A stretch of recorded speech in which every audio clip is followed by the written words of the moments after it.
Yes sir, तो अब हम लोग चालू करते हैं इनकम फ्रॉम अदर सोर्सेस। जैसे कि आप लोगों ने देखा इनकम फ्रॉम अदर सोर्सेस से सारे प्रोविजन हमने बहुत डिटेल के अंदर में पढ़े।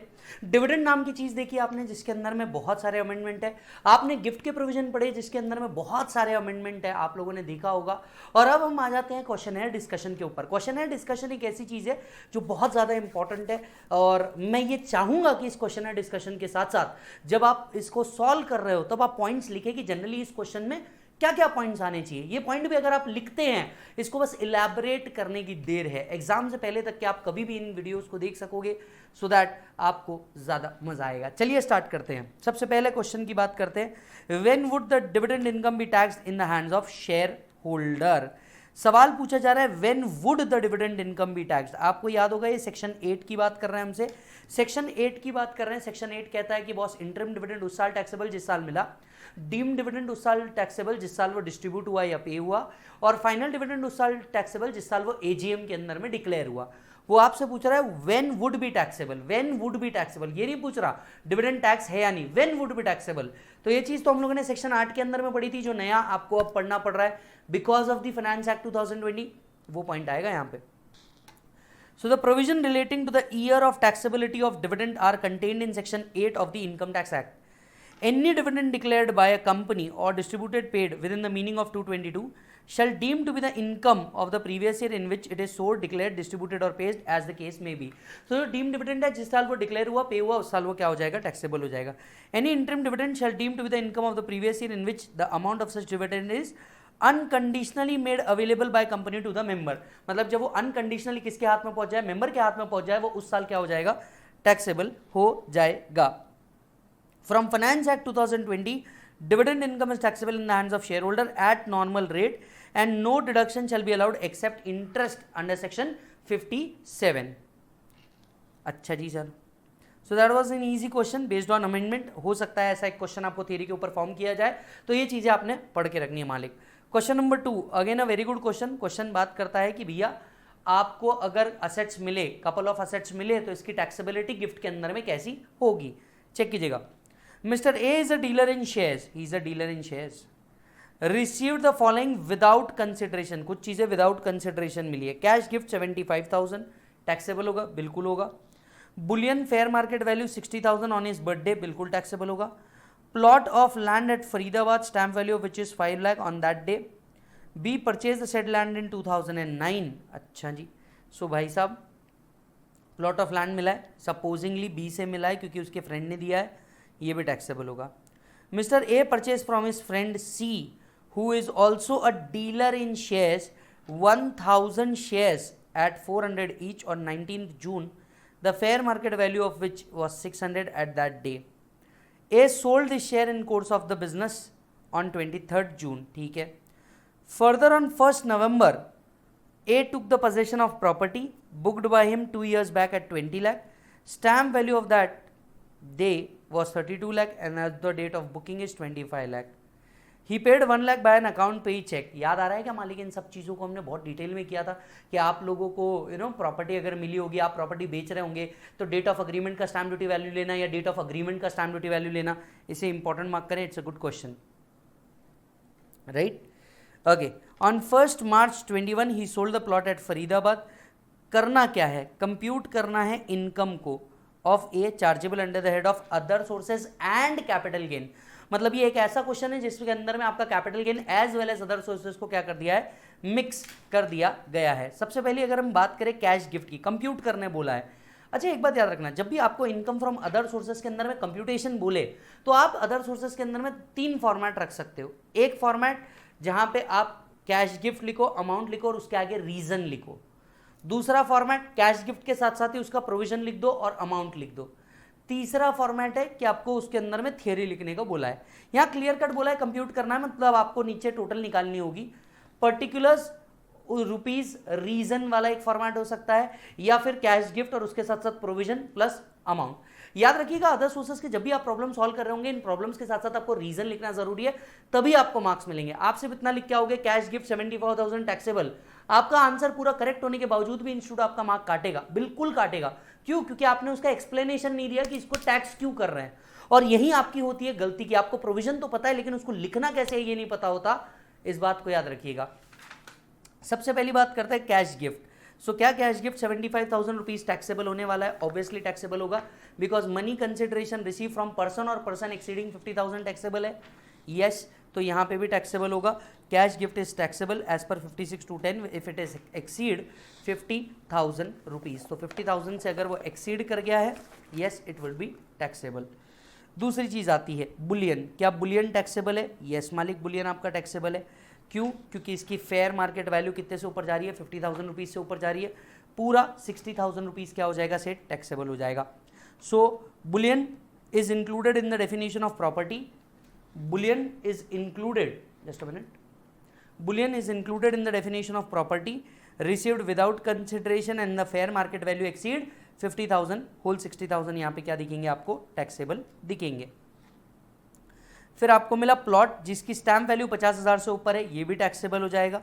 Stamp value of the plot at Faridabad received without consideration is taxable in 56(2)(10), 5 lakh rupees पूरा टैक्सेबल हो जाएगा। इसके बाद आपने कुछ शेयर परचेज किए। A purchase a share from his friend who is dealer in shares. Dealer in shares है, dealer in shares है। आप कौन है? आप भी डीलर इन शेयर्स है।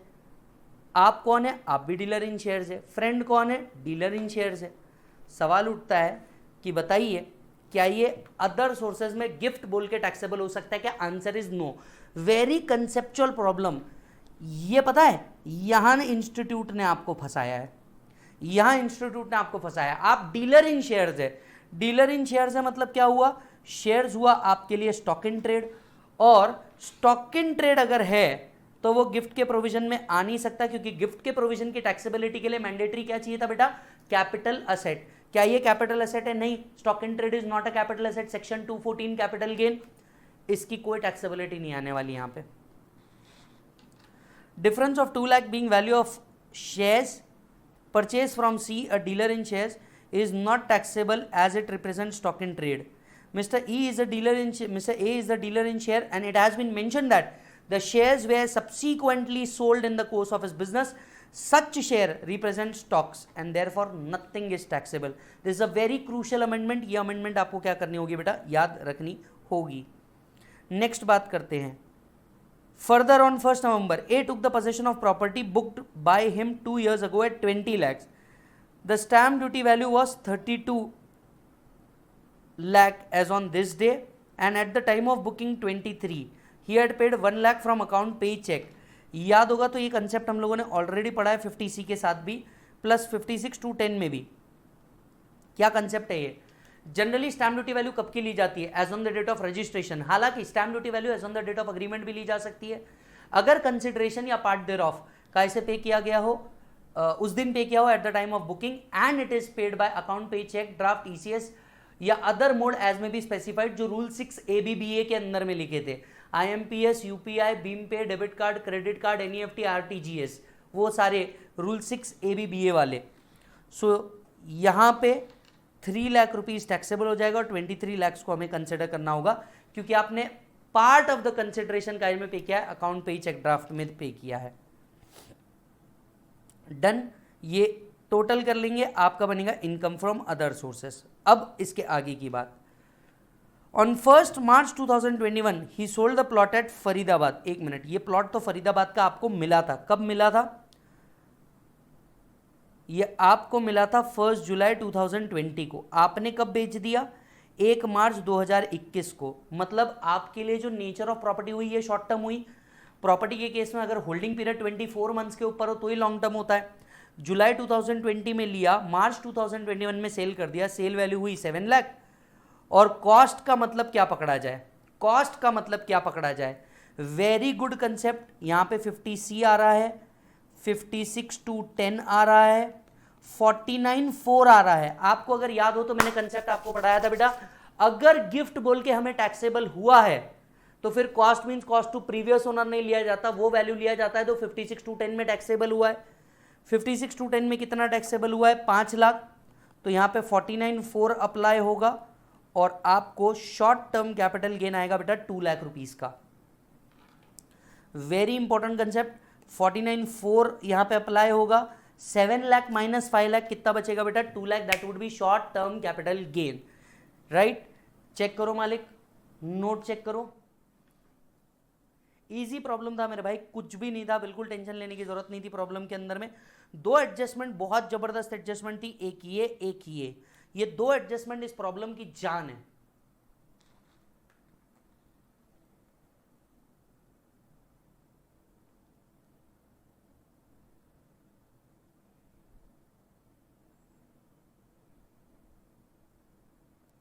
Done sir.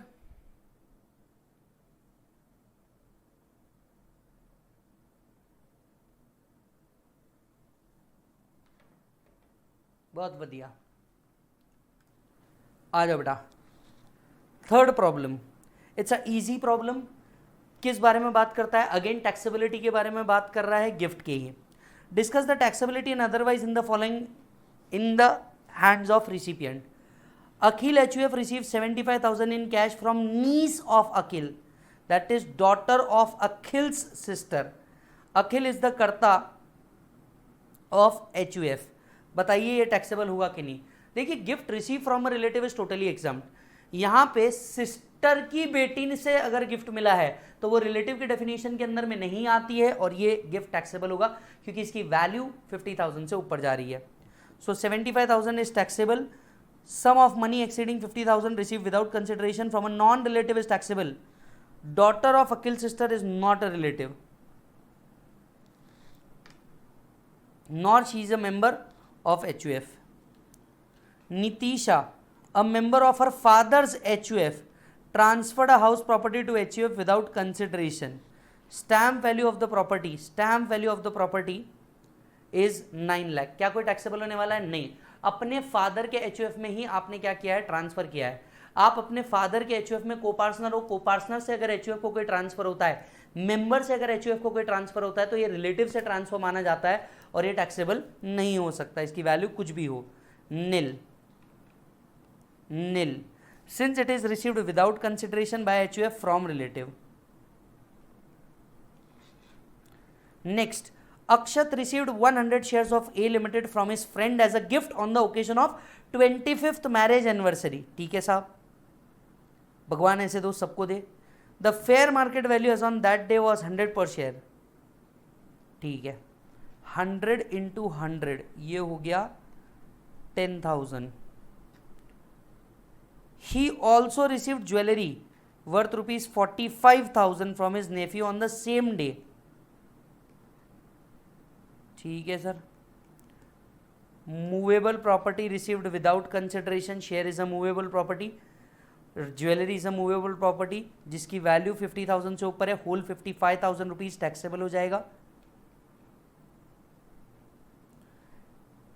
चेक कर लीजिए।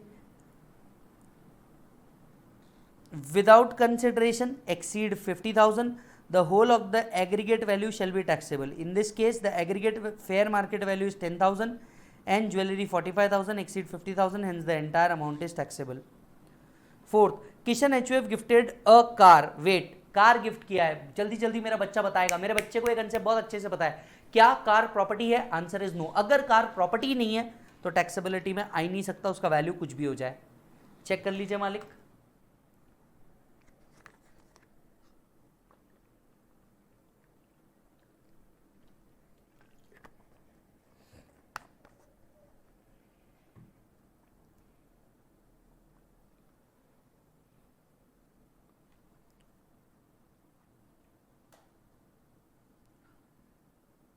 Coming over to the next point, question number 4। अच्छा कंसेप्ट है, interest on compensation, enhance compensation का क्वेश्चन है। ये कंसेप्ट को हम लोग कहाँ पढ़ते हैं? हम लोग सेक्शन 45(5) में भी पढ़ते हैं कैपिटल गेन वाले, और हम इनकम फ्रॉम अदर सोर्सेज में आके भी पढ़ते हैं। Interest on compensation, enhance compensation जिस साल मिलता है उस साल टैक्सेबल होता है, और जितना मिलता है सेक्शन 57 उसमें से 50% डिडक्शन की बात करता है। उसी कंसेप्ट पे बेस्ड प्रॉब्लम है ये। प्रॉब्लम आपके मॉड्यूल के अंदर में भी कवर्ड है। Interest on enhance compensation received during the year is 5 lakh. इस साल 5 लाख रिसीव हुआ, पूरा 5 लाख रुपए टैक्सेबल हो जाएगा अदर सोर्सेज में। Out of this 150 relates to 17-18, 165 relates to 18-19, 185 relates to 19-20। वो किस साल को पर्टेन कर रहा है उससे कोई लेन देन नहीं है। इस साल कितना मिला? 5 lakh. 5 lakh is taxable. Discuss the tax implication if any interest income. So what ever is the interest income 5 lakh, इसमें से सेक्शन 57 50% का डिडक्शन देगा, बैलेंस अमाउंट टैक्सेबल हो जाएगा। अगर आपको 50% का डिडक्शन मिला है, किसी और चीज का डिडक्शन मिलने वाला नहीं है। इसी कंसेप्ट पे बेस प्रॉब्लम था।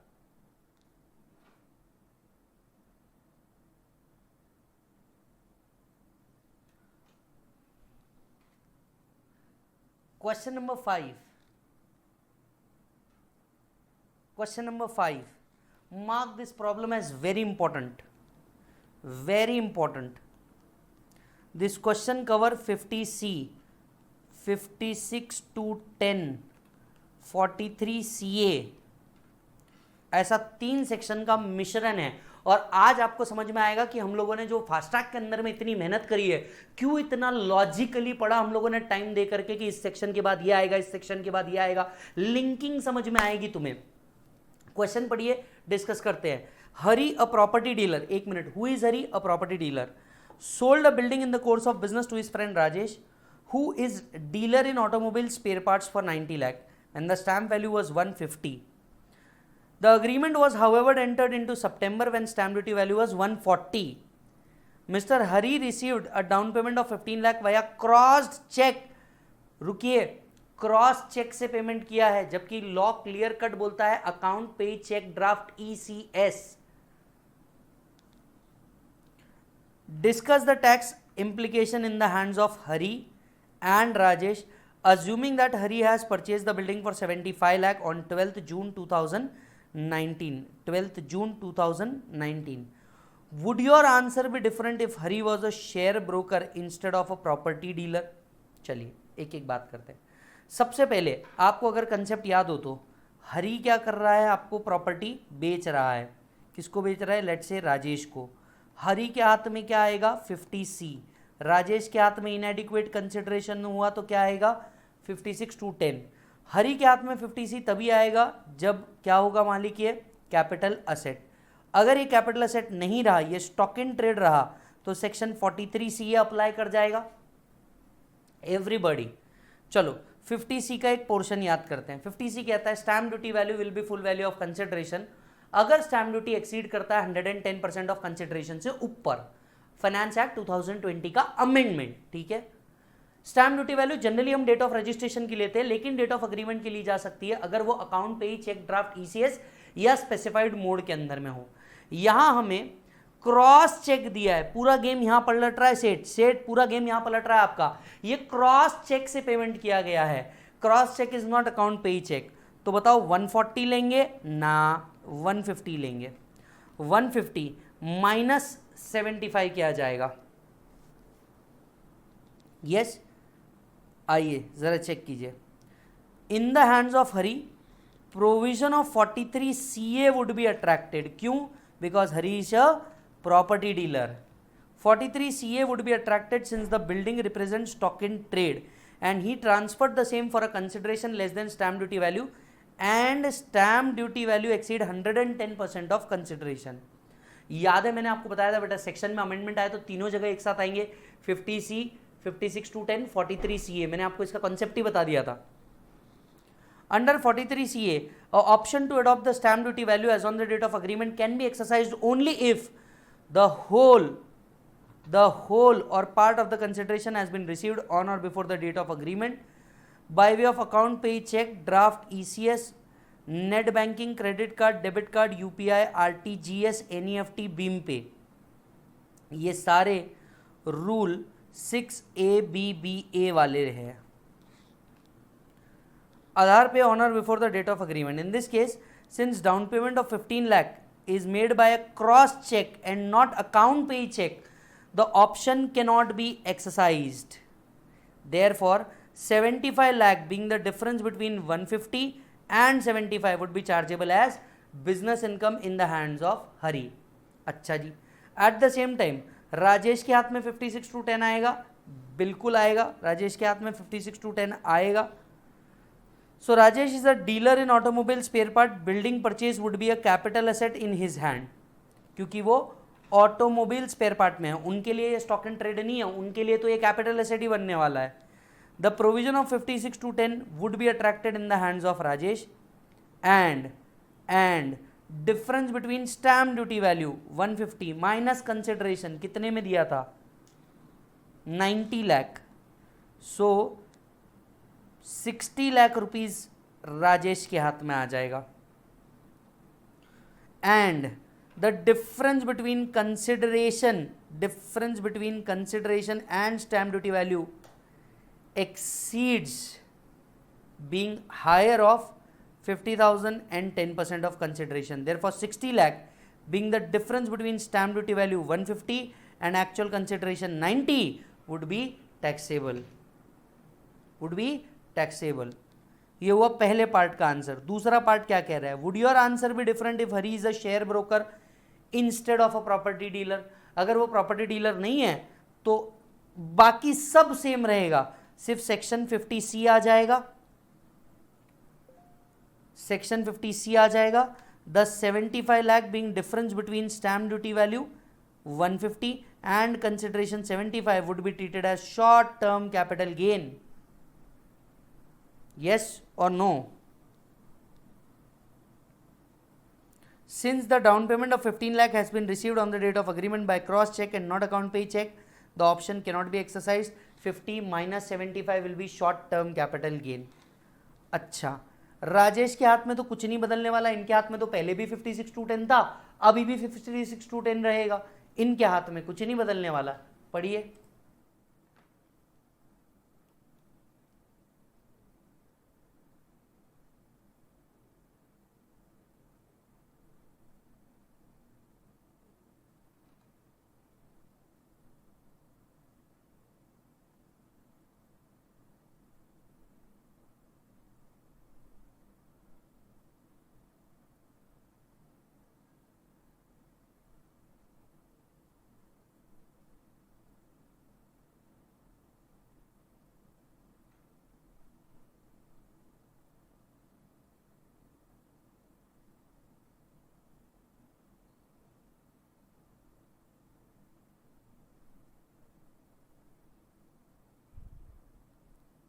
डन मालिक, बड़ा शानदार, बड़ा इजी, अच्छा था प्रॉब्लम, गजब का कंसेप्ट था।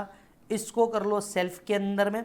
क्या बताया है, कौन सी इनकम किस हेड में टैक्सेबल होगी, आपका बड़ा बेसिक नॉलेज टेस्ट किया गया है, कौन सी इनकम किस हेड के अंदर में टैक्स होने वाली है। सेल्फ कर सकते हो, कोई प्रॉब्लम नहीं है, इसको भी सेल्फ कर सकते हो।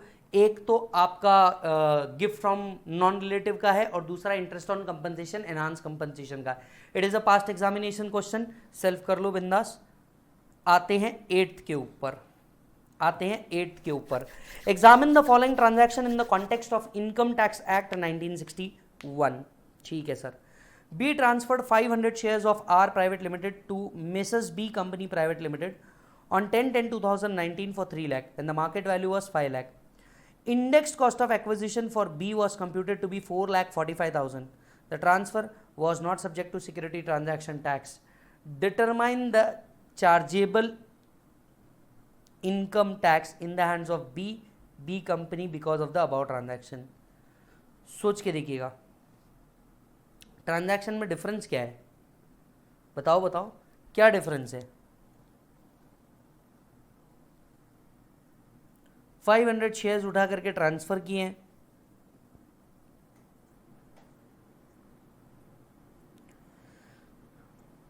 बी के हाथ में क्या आएगा, एक मिनट, पूछा किसके हाथ में, discuss the income chargeable to tax in the hands of B and company private limited. अच्छा जी, आ जाओ। 56/10 आएगा, आना ही है। Any movable property received without consideration by way of person is chargeable to tax under 56/10. The difference between the fair market value and the consideration exceeds 50,000.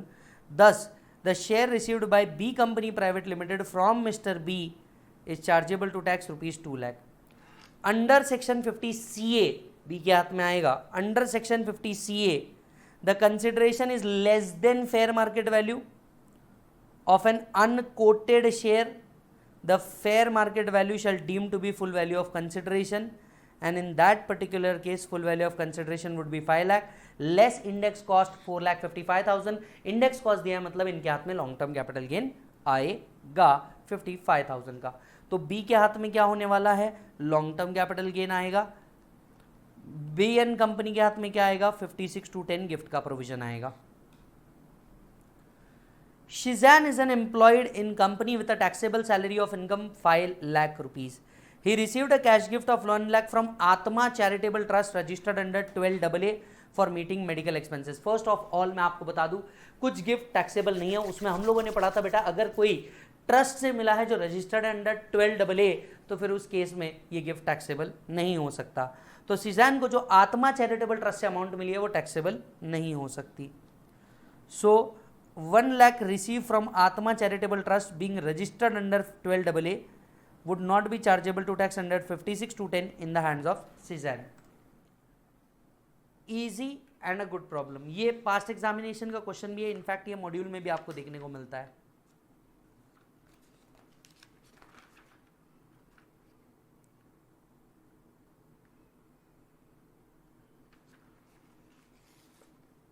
Done sir.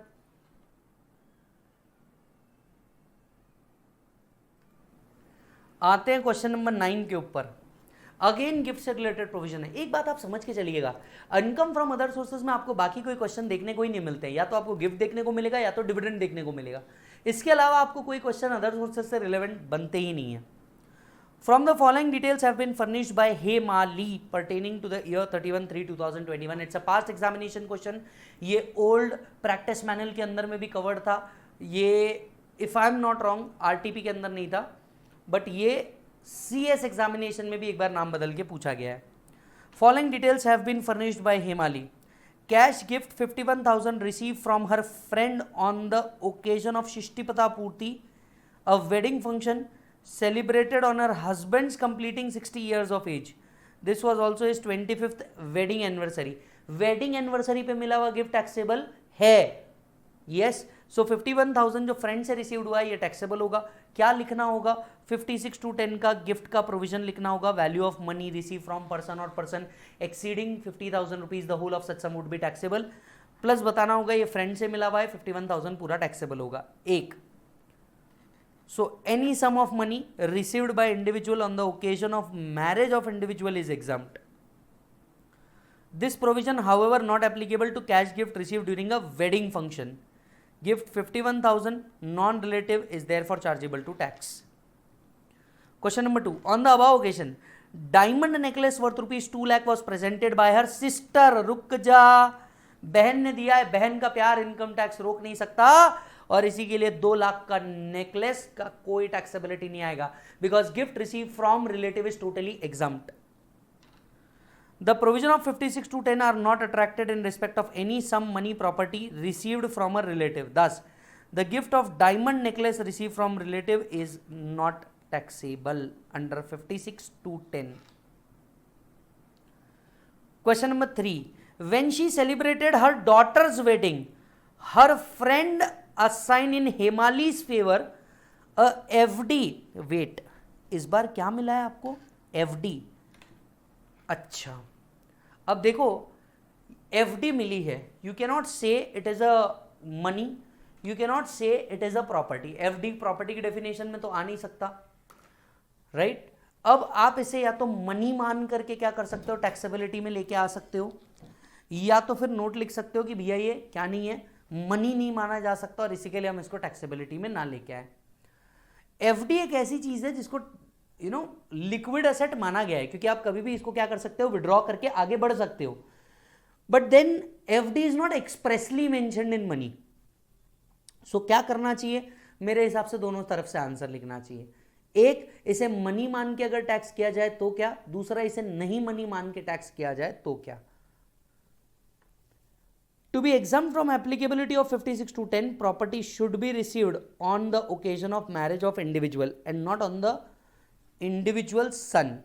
Therefore, exempted provision is not attracted. Any sum of money received without consideration, the aggregate value exceeds 50,000. Sum of money, however, has not been defined in 56/10. Therefore, there are two possible views. First view is that FD does not fall within the definition of sum of money. However, another view is that FD is assigned in Hemali's favor fall within the value of money. If first view is taken then 51,000 cash gift from friend chargeable to tax. If second view is taken, 56 would also be attracted in respect of FD assigned worth rupees 1,03,000, 51,000 plus 52,000. तो दूसरा view लेना मेरे हिसाब से ज़्यादा सही है because वो इक्विवेलेंट टू मनी है. हालांकि एग्जाम में आपको दोनों लिखना पड़ेगा.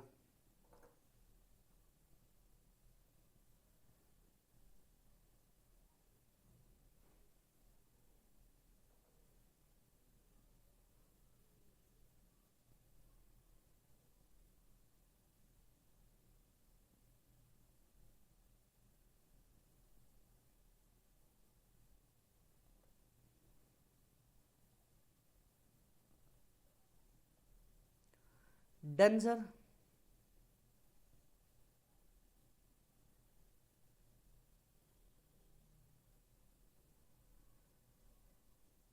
चलो जी आ जाओ.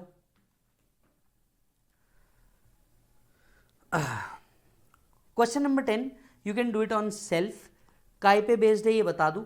Interest on compensation enhance compensation पे बेस्ड है और आप इसको कर सकते हो. देखो बेटा जब भी मैं आपसे ये कह रहा हूँ ना do it on your self मतलब इसका एक क्वेश्चन मैं ऑलरेडी ले चुका हूँ. ये सिमिलर टाइप का क्वेश्चन है किसी दूसरे एग्जामिनेशन के अंदर में आया होगा और ये मैं आपको करने के लिए दे रहा हूँ. डन. तो you can do it on your easy है. Interest on compensation enhance compensation पे बेस्ड है. Then we come to question number 11 which is a easy one. Let's do it quickly. Discuss the taxability or otherwise of the following gift received by M an individual during the financial year. 24,000 each from 4 friend on the occasion of his birthday. ऐसे दोस्त हमें क्यों नहीं मिलते यार जिंदगी में. 4 दोस्त ने मिल करके दिया है अमाउंट. चलो भाई साहब क्या ये टैक्सेबल होगा. यस 50,000 से ऊपर चले गया है टैक्सेबल होगा. वैसे भी ओकेजन बर्थडे है. क्या लिखना होगा. Sum of money received from person और person in aggregate the value of which exceed 50,000 the whole amount is taxable. और पूरा अमाउंट को क्या करना होगा 96,000 को टैक्स करना होगा. Wrist watch valued at 60,000 on occasion of new year. ये नॉट टैक्सेबल है. वाई मेरे भाई रिस्ट वॉच क्या प्रॉपर्टी है और अगर ये प्रॉपर्टी ही नहीं है तो ये टैक्सेबिलिटी में आ नहीं सकता. 56(2)(10) provides that the taxability of gift received without money being movable property, etc. Gift of watch is not covered by provision of 56(2)(10) and therefore it is not chargeable to tax. लिखो यहाँ पे cause it is not a property.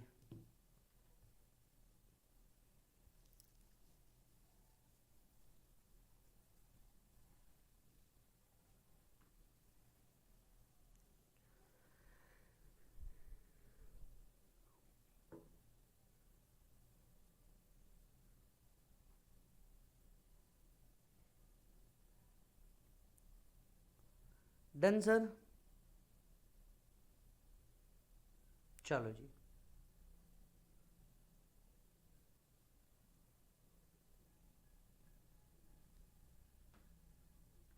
Question number 12 के ऊपर आते हैं.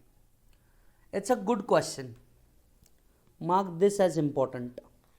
मयूर gifted 5 lakh rupees to the wife of his brother which was used by her for purchase of a house, and simultaneously on the same day brother of Mayur gifted the shares owned by him in a foreign company worth rupees 5 lakh to minor son of Mayur. What will be the impact of such transfer? सबसे पहली बात ये जो transfer है ये एक cross transfer का concept है. हम लोगों ने क्लबिंग के अंदर में देखना है. क्रॉस ट्रांसफर का कंसेप्ट है उसके ऊपर बेस्ड ये क्वेश्चन है. सबसे पहली बात ये इनएडिक्वेट कंसिडरेशन में इसको गिफ्ट के एंगल से पूछा गया है. क्वेश्चन बड़ा समझदारी वाला है. यहाँ पे क्लबिंग का प्रोविजन ना पूछ के गिफ्ट का पूछा गया है. ठीक है सर. मयूर ने गिफ्ट किया 5 lakh rupees to wife of his brother. भाभी को क्या किया इसने अमाउंट दिया. रिलेटिव की डेफिनेशन में आता है टैक्सेबिलिटी नहीं आएगी. Yes as per 56(2)(10 husband's brother is a relative. father's brother is also a relative. In view of 56(2)(10), in the present case, gift of 5 lakh to brother's wife will be exempt from tax since husband brother is a relative within the definition of relative. Where the brother of Mayur gift share 5 lakh to the son of Mayur, 56(2)(10) is not attracted in the hands of Mayur's son since father's brother fall in the definition of relative. However, there will be not any tax implication in the hands of Mayur's brother since gift of capital asset does not regarded as transfer within the meaning of section 47. In the present case, there is an indirect transfer of asset by Mayur's brother to his wife without any consideration. Income from house property received by wife of Mayur's brother shall be clubbed with the income of Mayur's brother under 64. The concept is called as cross transfer. Income club होगी पर ये gift नहीं है. Income कब होगी पर ये gift नहीं है.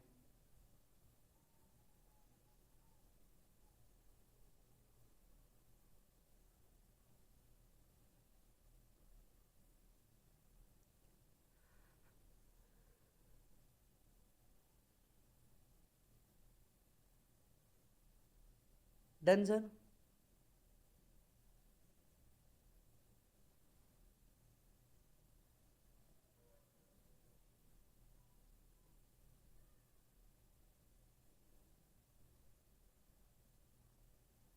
चलो जी बढ़ते हैं आगे सर. क्वेश्चन नंबर 13 की ओर बढ़ जाते हैं. क्या कॉन्सेप्ट है इसके अंदर में?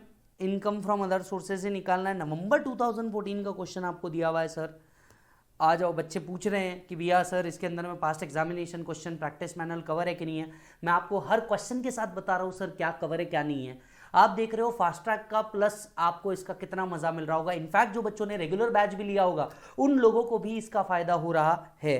From the following particulars compute the gross total income. GTI निकालना है सब. GTI 4 पॉइंट्स दिए, बड़े सिंपल. कंप्यूट करना है बेटा, कंप्यूट करना है मतलब आपको प्रैक्टिकल लिखना है. एक पर्टिकुलर्स, एक रुपीज, 3 कॉलम बनेंगे, या फिर पर्टिकुलर्स रुपीज रीजन वाला कॉलम बन सकता है. अदर सोर्सेज में सबसे बेस्ट फॉर्मेट यही है.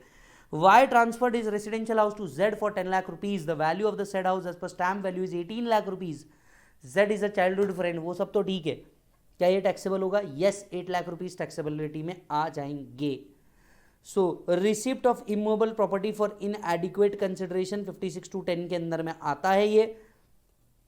Yes, the difference between stamp duty value and actual consideration 8 lakh rupees taxable हो जाएगा. Second, mister Z received a car. Car is not a gift, nil आएगा.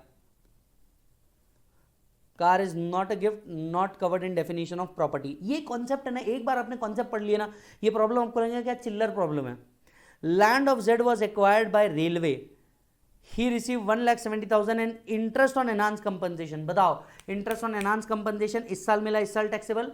170 का हाफ टैक्सेबिलिटी में आएगा. If I am not wrong 85. 50% is allowed as deduction. Enhanced compensation taxable. FD of 10 lakh in a bank. Z received interest 90,000. He has also borrowed 50 lakh from the same bank on security of FD and was liable to 50,000 by way of interest. He therefore offered the difference between the two amount 40,000 as income from other sources. बिल्कुल गलत काम किया है. आपको पूरी income show करना पड़ेगा. जितनी इंटरेस्ट इनकम आपको रिसीव्ड हुई है 90,000 की, वो पूरी लेना पड़ेगा और इसका टोटल आएगा बेटा आपको क्रॉस. चेक करना ये लास्ट नोट, ये लास्ट नोट चेक कर लेना.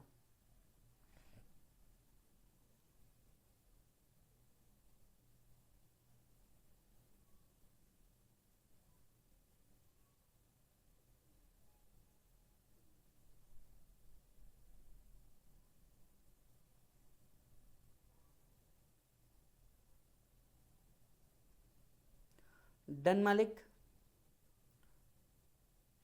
Done. Mark this problem as very, very important. जबरदस्त प्रॉब्लम. कंसेप्ट कवर्ड है डिविडेंड. कंसेप्ट कवर्ड है सेक्शन 8. कंसेप्ट कवर्ड है 56(2). कंसेप्ट कवर्ड है 80M. कंसेप्ट कवर्ड है 57.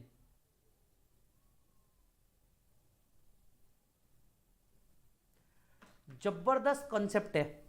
आपको याद होगा फाइनेंस एक्ट 2020 से डिविडेंड टैक्सेबल हो चुका है। डोमेस्टिक कंपनी अगर डिविडेंड रिसीव कर रही है, ध्यान से सुनना, डोमेस्टिक कंपनी अगर डिविडेंड रिसीव कर रही है, ये डिविडेंड क्या होता है बेटा, टैक्सेबल होता है डोमेस्टिक कंपनी को at applicable rate. Indian company का अगर फॉरेन कंपनी में 26% से ज्यादा का होल्डिंग होगा तो 115 बीबीडी, 115 बीबीडी के हिसाब से 15% पे वो डिविडेंड का टैक्स जाता है। साथ ही साथ में अगर डोमेस्टिक कंपनी को डिविडेंड मिल रहा है और डोमेस्टिक कंपनी डिविडेंड पे भी कर रही है तो एक नया सेक्शन आया है 80M, जिसके अंदर में क्या मिलता है बेटा, डिडक्शन मिलता है। क्या तुम्हें याद है?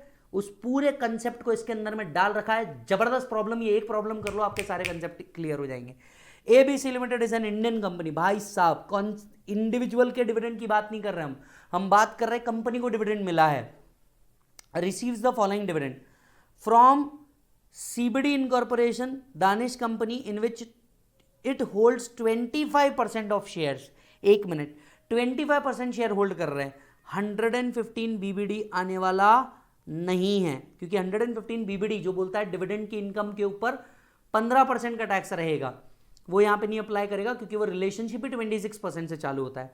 तो ये नॉर्मल डिविडेंड है, टैक्सेबल है, कंपनी रेट पे टैक्स लगेगा। From share held in FEG English company in which he hold 15%, 115 BBD आएगा। JEH a Dutch company, 115 BBD आएगा। From shares held in subsidiary Indian company 47,000। तो भाई साहब डिविडेंड तो सारे ही टैक्सेबल होंगे, इन पे टैक्स रेट अलग होगा बस। सो एक वर्किंग नोट बनानी पड़ेगी, डिविडेंड 65, 150, 107, 47, टोटल डिविडेंड 369। सिर्फ टैक्स कंप्यूट करते वक्त अलग हो जाएगा। फाइनेंस एक्ट 2020 ने कहा है इन दोनों के ऊपर जो टैक्स रेट रहेगा 115 बीबीडी अप्लाई करेगा और 15%। जो बच्चे ये सिर्फ क्वेश्चनर देख रहे हैं ना, मैं उन सभी को बोलूंगा आप बताओ ये अमेंडमेंट काम के थे या नहीं थे। इनमें से कितनी चीजें हैं जो आप लोगों ने नहीं पढ़ी होगी। कई बच्चों का मुझे मैसेज आता है कि सर ये बात तो हमको रेगुलर में भी नहीं पता थी जो आप हमें फास्ट ट्रैक के अंदर में कवर करवा रहे हो। तो आप सभी दोस्तों को बताइए कि बॉस ये अमेंडमेंट कोई एक दो चैप्टर के अंदर में अमेंडमेंट आए हुए अमेंडमेंट नहीं है। मैंने आपको पूरा वीडियो बना के दिया कि कहां कहां क्या क्या अमेंडमेंट आया और उसके इंपैक्ट देखो कहां कहां है। आपको अगर कंसेप्चुअल क्लैरिटी नहीं रहेगी तो स्ट्रेट आउट हो जाता है मालिक, स्ट्रेट रिजल्ट आएगा ही आएगा आउट का। तो एक वर्किंग नोट बनेगा मालिक, डिविडेंड का पूरा डिविडेंड टैक्सेबल होगा, सिर्फ इसमें टैक्स रेट अलग होगा। ठीक है, आगे की बात करते हैं। ABC has paid remuneration 16,000 for realising of dividend. Section 57 को याद करो, इनमें से कोई खर्चे का डिडक्शन नहीं मिलने वाला। रियलाइजेशन ऑफ डिविडेंड का खर्चे का डिडक्शन नहीं मिलने वाला।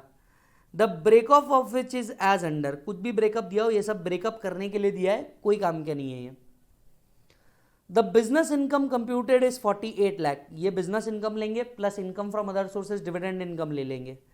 Compute the total income and tax liability by ignoring the MAT. ठीक है, assuming that ABC has distributed 4,20,000 in February 21, ये किस लिए बताया होगा आपको?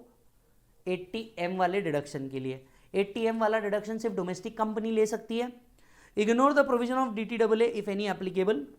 Turnover of the company in previous year 18-19 is 450 crore. ये क्यों दिया होगा? टैक्स निकालने के लिए, क्योंकि कंपनी का रेट टैक्स रेट कितना होगा? 30%।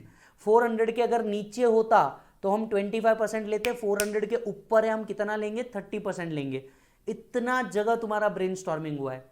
करना क्या है? टोटल इनकम निकालना है। पर्टिकुलर्स रुपीज का कॉलम बनेगा। सबसे पहले बनेगा PGBP 48 लाख रुपीज, ये आ गया। एक वर्किंग नोट आपने डिविडेंड का ऑलरेडी बनाया, उसका टोटल 369, ये आ गया। कोई और इनकम आपको यहां पे दिख रही नहीं है। टोटल इनकम बनेगी 51,69,000। डन। इसमें से 80M का डिडक्शन मिलेगा। 80M का डिडक्शन किसको मिलता है? डोमेस्टिक कंपनी को मिलता है। कितना मिलेगा? लोअर ऑफ जितना डिविडेंड रिसीव हुआ या जितना डिविडेंड पे कर रहे हो। डिविडेंड रिसीव कितना हुआ? 369।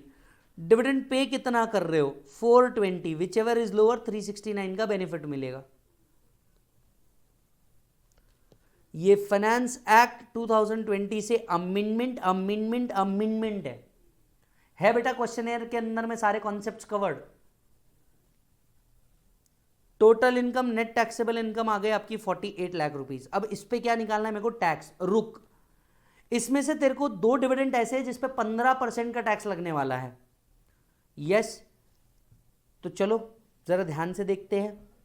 यहां पे अगर तुम देखोगे तो अब सिर्फ 48 लाख रुपीस बचा हुआ है। 48 लाख रुपीस के ऊपर स्ट्रेट अवे 30% निकालो, क्योंकि डिविडेंड का तो आपको पूरा का पूरा डिडक्शन मिल गया। इस पे 4% सेस ऐड कर दो, सरचार्ज 1 करोड़ के ऊपर आएगा, कंपनी है, फाइनल टैक्स लायबिलिटी आपकी आ गई। चेक करो मालिक।